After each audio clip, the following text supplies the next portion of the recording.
या बातमीचे प्रस्तुत करत आहेत Chitralekha award gallery. Chitralekha award गॅलरीमध्ये सर्व प्रकारच्या आकर्षक ट्रॉफी, मेडल, सर्टिफिकेट उपलब्ध असून सर्व अगदी कमी आणि होलसेल दरात आता आपल्या वरुड शहरातच उपलब्ध आहेत। तर आता वाट कसली बघत आहात? आजच भेट द्या चित्रलेखा अवॉर्ड गॅलरीला। आमचा पत्ता खामगाव बँक समोर अप्रोच रोड वरुड। आमचा मोबाईल नंबर 78 41 95 5705।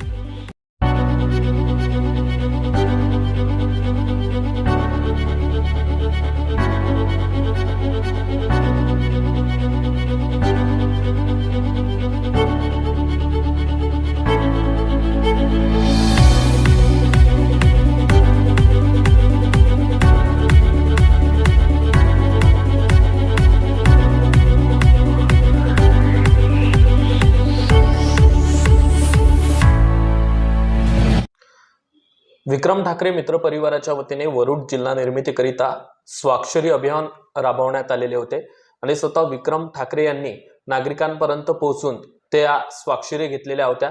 आज आपल्यासोबत या सर्व वरुड जिल्हा निर्मिती अभियानाअंतर्गत चर्चा करण्यासाठी स्वतः विक्रम भाऊ ठाकरे आहेत। खूप खूप स्वागत आपलं। धन्यवाद। आपण वरुड जिल्हा निर्मिती स्वाक्षरी अभियान राबवले आहेत, यशस्वीपणे ते पार पडलेले आहेत। काय प्रतिसाद मिळालेला आहे?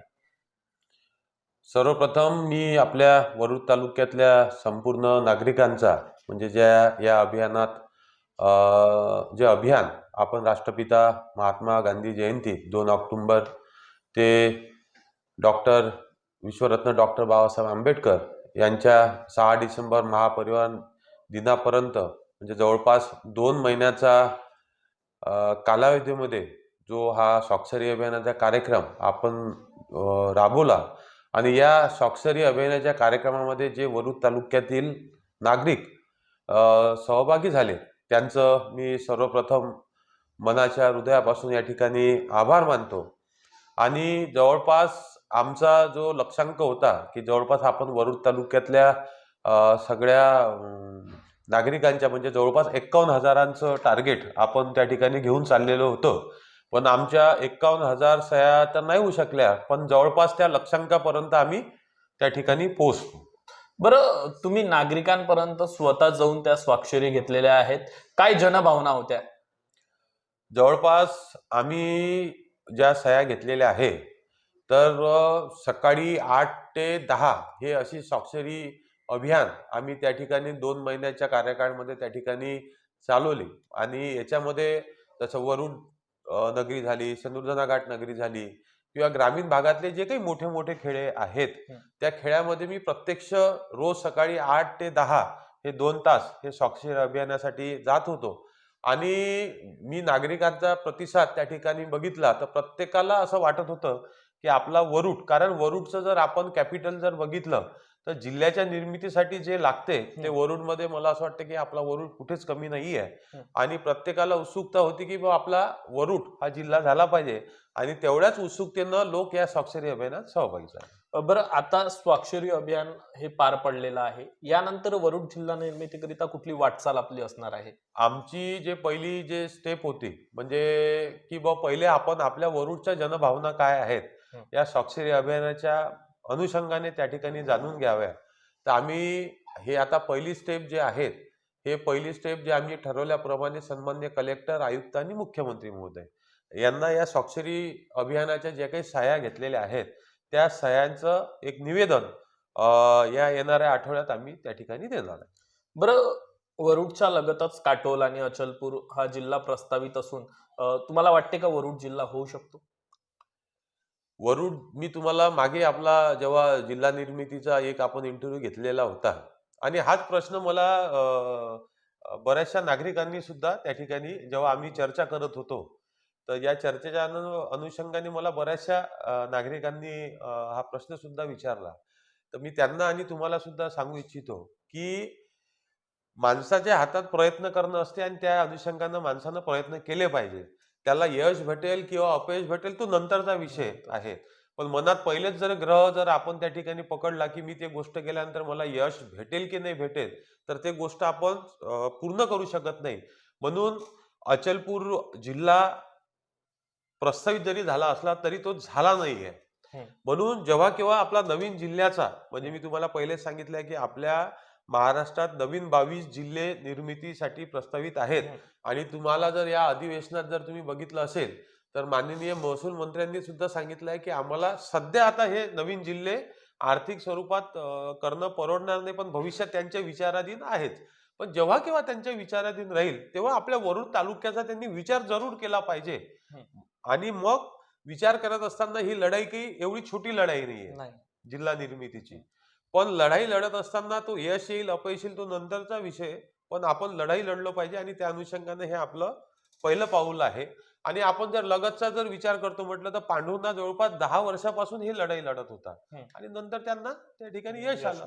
आता अचलपूर प्रस्तावित आहे, काटोल प्रस्तावित आहे, पण आपण आपल्या वरुडची मागणी केली त्याच्यात गैर काय. बरं, हा प्रवास करत असताना हा प्रवास तुमचा कसा असायचा? कुठल्या वेळी तुम्ही नागरिकांपर्यंत पोहोचून त्यांच्या स्वाक्षरी घ्यायच्या आणि एकंदरीत कुठल्या अडचणीचा सामना करावा लागला आपल्याला या स्वाक्षरी अभियानामध्ये? नाही, आमचा जो स्वाक्षरी अभियानाचा जो प्रवास आहे, मी सर्वप्रथम माझ्या मित्रपरिवारांचं याच्यात फार मोलाचा त्या ठिकाणी वाटा आहे. त्यांनी खरोखरच म्हणजे जवळपास मला वरुडला आम्ही जवळपास 7:45 वाजता घरून निघत होतो. आणि जे माझे मित्र उशिरा उठणारे आहेत ते सुद्धा ह्या स्वाक्षरी अभियानाच्या अनुषंगाने त्यांना सकाळी उठण्याची त्या ठिकाणी सवय लागली. आणि 8 वाजता आमचा हा स्वाक्षरी अभियानाचा कार्यक्रम स्टार्ट होत होता आणि 8 ते 10 आम्ही एक एक एरिया असे निवडत होतो आणि मग ते एरिया घरोघरी जाऊन चौकात जाऊन या सगळ्या स्वाक्षऱ्या त्या ठिकाणी घेत होतो. शेंदूरधनाला जेव्हा आम्ही गेलो म्हणजे बरेच दिवस शेंदूरधनाला सुद्धा फिरलो तर आम्ही 7:45 वाजता तिथे सगळे मंडळी तयार राहायचो. त्याच्यानंतर एखाद्या कडून नाश्ता वगैरे आमचा झाला की नाश्ता झाल्यानंतर मग 8 ते 10 2-2 तास असं जरूड असो लोणी असो. आणि विशेषतः आम्ही ग्रामीण भागातले जे बाजार आहेत जसं आता राजुरा बाजार आहे तर गुरुवारी आम्ही तिथे गेलो तर त्या राजुरा बाजाराच्या अनुषंगानं सगळ्या त्या ग्रामीण भागातले लोक आले तर पूर्ण बाजार आम्ही त्या ठिकाणी फिरलो. लोणीच्या बाजाराच्या दिवशी त्या ठिकाणी गेलो तर त्या भागातले सगळे लोक आले. जे असे मोठे मोठे खेड्या तिथे जो बाजार आहे तर तिथे ते सुद्धा आम्ही मग बाजाराच्या दिवशी बाजार टू बाजार दुकान टू दुकान त्या ठिकाणी फिरलो. बरं, स्वाक्षरी अभियान घेत असताना नागरिकांचा प्रतिसाद आपल्याला मिळाला, आपल्या मित्र परिवाराचा प्रतिसाद मिळाला. खरं तर सगळ्यात मुख्य भूमिका असते प्रशासकीय यंत्रणा आणि प्रशासकीय यंत्रणेचा कसा प्रतिसाद मिळतोय का या वरुड जिल्हा निर्मिती अभियानात? नाही, आता सध्या याच्यात प्रशासकीय यंत्रणेचा आपल्याला याच्यात आपण प्रशासकीय यंत्रणा याच्यात आपल्याच्या सहभागी सुद्धा नव्हती आणि त्याची आपल्याला सध्या हे आपण त्यांच्यापर्यंत गेलो सुद्धा नव्हतो. आता हे ज्या जनभावना ज्या आपल्या वरुड तालुक्याच्या लोकांच्या आहेत त्या जनभावना घेऊन आपण आता प्रशासनाकडे त्या ठिकाणी हा सगळा प्रवास करत असताना कुठल्या नकारात्मक विचारांचा सामना आपल्याला करावा लागला या अभियानामध्ये? जेव्हा आपण कुठलेही अभियान जेव्हा चालू करतो तेव्हा सकारात्मक आणि नकारात्मक या गोष्टीला तुम्हाला त्या ठिकाणी समोर जावंच लागते. काही मंडळी अशी होती जेव्हा आम्ही स्वाक्षरी घ्यायसाठी गेलो, स्वाक्षऱ्या जरूर त्यांनी दिल्या पण बाबा या स्वाक्षऱ्या तुम्ही घेऊन चाललेल्या आहे पण आपला जिल्हा खरंच होणार आहे का. त्याच्यामुळे काही लोकांनी मजेशीर गोष्टी सगळ्या आमच्या या प्रवासादरम्यान घडल्या. काही लोकांनी मग प्रामुख्याने वरुड मधल्या काही मंडळींनी की बाबा आपला जिल्हा जर झाला तर विनाकारण आपल्या नगरपालिकेचा आपण तुम्ही टॅक्स वाढवून द्याल, अशा त्यांचे जे काही विचार होते. आणि मला या सगळ्या प्रवासादरम्यान फक्त 2 लोक असे भेटले की त्यांनी स्वाक्षरी देण्यास नकार दर्शवला. 2 लोक जवळपास जे आम्ही 51,000चं जे टार्गेट घेऊन चाललो होतं तर 2 लोकांनी या स्वाक्षरी अभियानात त्यांनी नकार दर्शवला. पण ते ठीक आहे, सकारात्मक नकारात्मक या सगळ्या स्वाक्षरी दिली नाही. त्यांचा असेल गोष्ट, मी त्यांचं नाव मी आपल्याला सांगू इच्छित नाही, पण असे 2च माणसं असे होते की त्यांनी आम्हाला या सगळ्या ह्याच्यात स्वाक्षरी देण्यास नकार दर्शवला.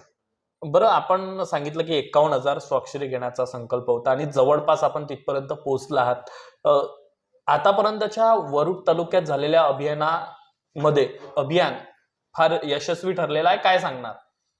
नाही, कुठलंही अभियान जर घ्यायचं असलं तर पहिले तर सर्वप्रथम त्या लोकांच्या इच्छा जर त्या याच्यात असल्या आणि लोकांना जर असं वाटलं की या गोष्टीमधून काहीतरी सकारात्मक गोष्टी घडू शकतात तर लोक त्याच्यात सहभाग आनंदाने आणि चांगल्या प्रकारे नोंदवतात. हे मला या अभियानाच्या माध्यमातून चांगल्या प्रकारे त्या ठिकाणी कळलं.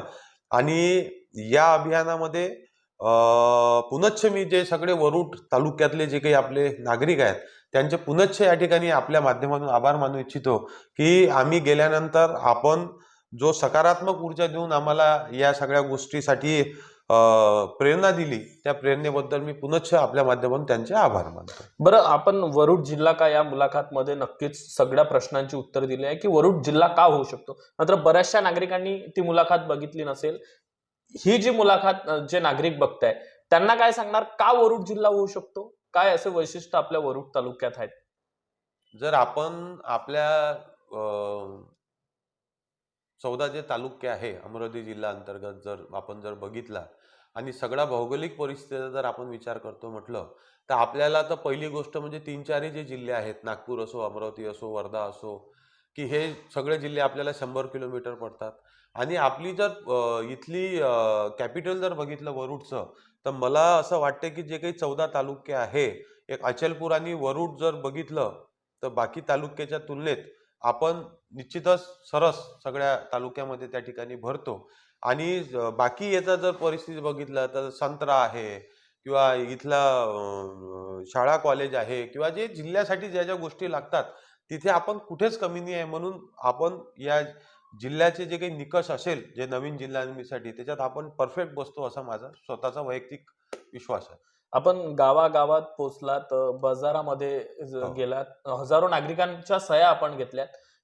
हा सर्व जो प्रवास होता, हे जे स्वाक्षरी अभियान होतं, हे वरुड जिल्हा निर्मितीकरिता किती प्रभावी ठरेल, काय वाटते?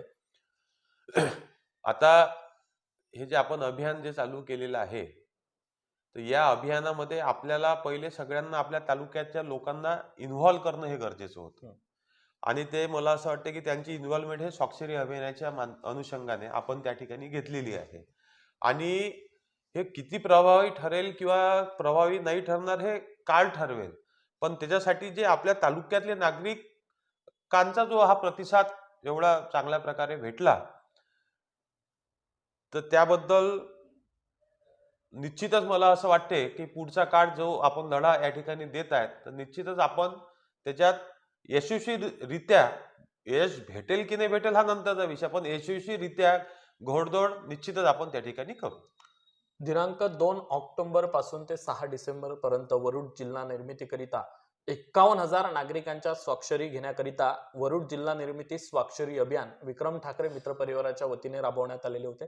आणि हे सर्व अभियान राबवत असताना कुठल्या नकारात्मक गोष्टींचा सामना करावा लागला, कुठल्या अडचणी आल्यात, कुठल्या नागरिकांनी जवळपास 2 नागरिकांनी नकारही दिले, तर हा सर्व जो प्रवास होता तो भाऊंनी आपल्याशी शेअर केलेला आहे. धन्यवाद.